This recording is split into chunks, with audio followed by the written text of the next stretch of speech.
तो आइए शुरुआत करने जा रहा हूं आज की सबसे बड़ी खबर के साथ। और सबसे पहले आपको लिए चल रहा हूं रूस यूक्रेन के बीच जिस तरीके से जंग और भी भयानक छिड़ती हुई नजर आ रही है। और अब यह कहा जा रहा है कि रूस यूक्रेन में अब केमिकल वॉर हो सकती है, क्योंकि जो बड़ी खबर सामने आई, रूस के अंदर बड़ा हमला होता है और केमिकल कमांडर जो परमाणु विंग की जिम्मेदारी संभाल रहे थे उन्हें मौत के घाट उतार दिया जाता है, हत्या यहां पर कर दी जाती है।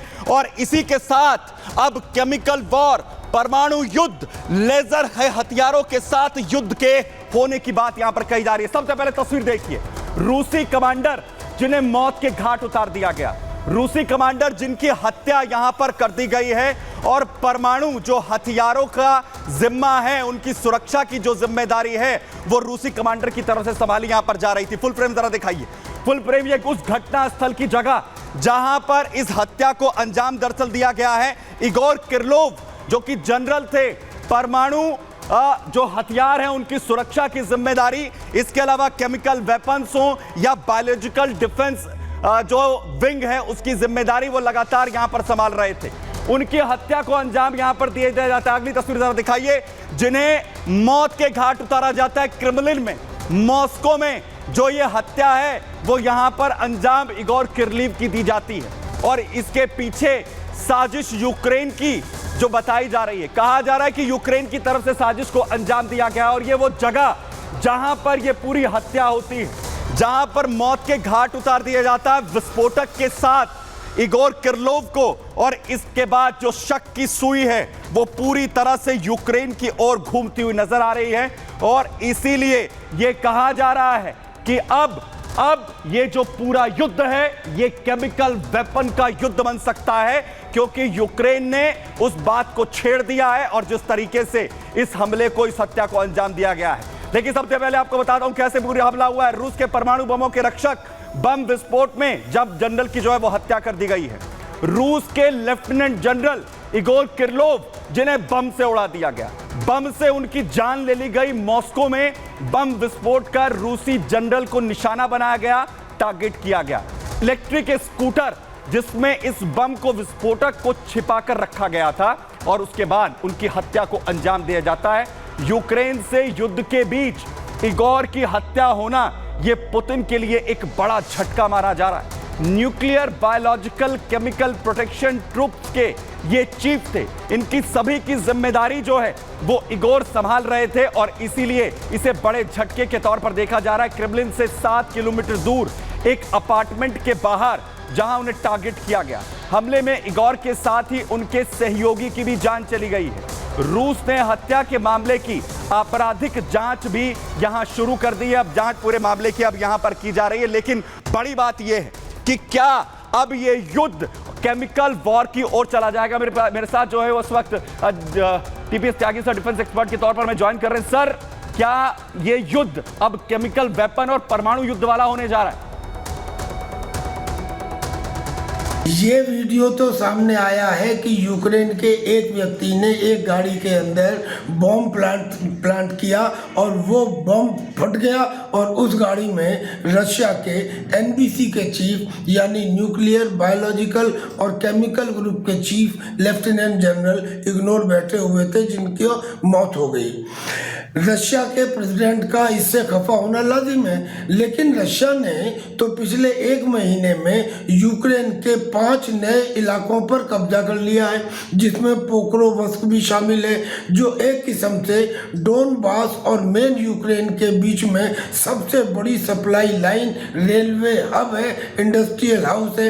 यानी कि रूस तो पहले ही इंतजाम कर चुके हैं कि डोनाल्ड ट्रंप जब आए तो उससे पहले इतना इलाका जीत लें कि अपनी शर्तों के ऊपर समझौता करें, और दूसरा यूक्रेन को इतना तोड़ दें कि वो 20 साल किसी भी लेवल तक जाने के लिए तैयारी जो है वो यहां पर की जा रही है। बहुत शुक्रिया सर मेरे साथ यहां पर जुड़ने के। लेकिन अब इस युद्ध के अंदर सिचुएशंस किस तरीके से और भी क्रिटिकल होती हुई नजर आ रही है, क्योंकि अब इस युद्ध में जो हथियार हैं वो कहा जा रहा है कि लेजर हथियारों का इस्तेमाल भी हो सकता है, क्योंकि दावा यूक्रेन की तरफ से यह हो रहा है कि लेजर वेपन तैयार कर लिया गया है।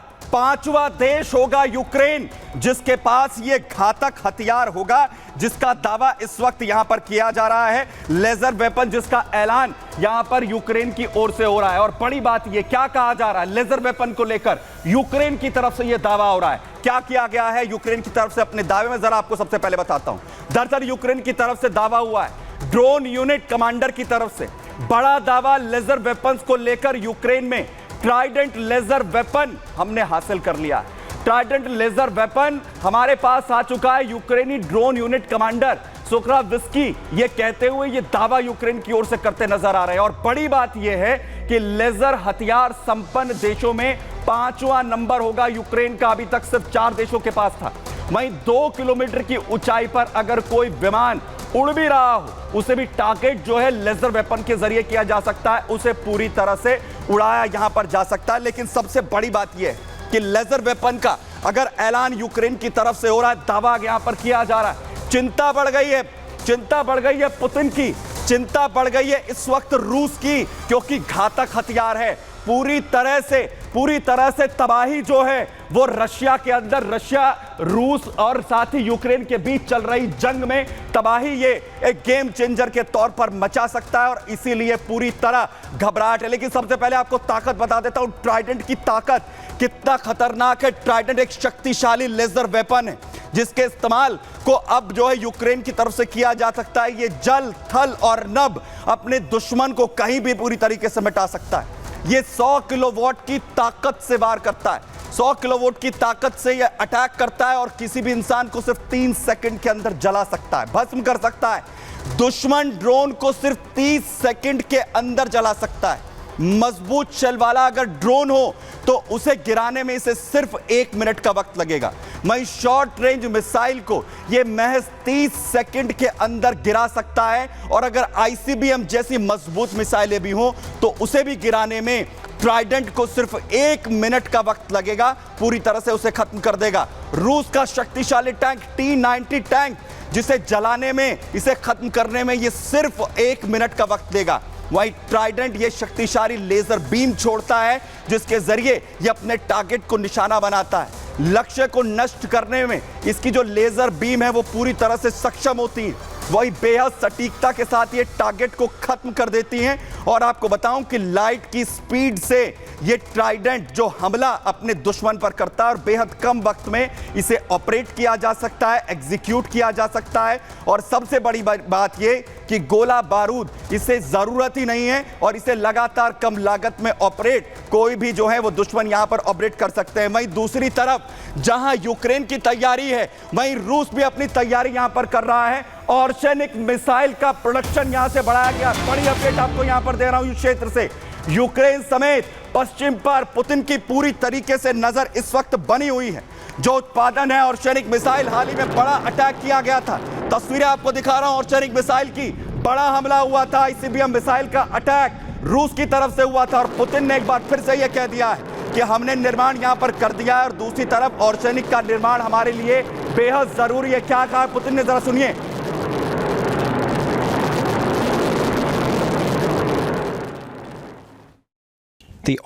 ओर्शेनिक का प्रोडक्शन हमारे और हमारे सहयोगियों की रक्षा के लिए जरूरी है। ओर्शेनिक मिसाइल सिस्टम का इस्तेमाल सिर्फ तब किया गया जब पश्चिमी लंबी दूरी के हथियारों को यूक्रेन में तैनात करने की उकसावे की कार्रवाई हुई है। आगे भी रूस की रक्षा के लिए हम ऐसा ही करेंगे।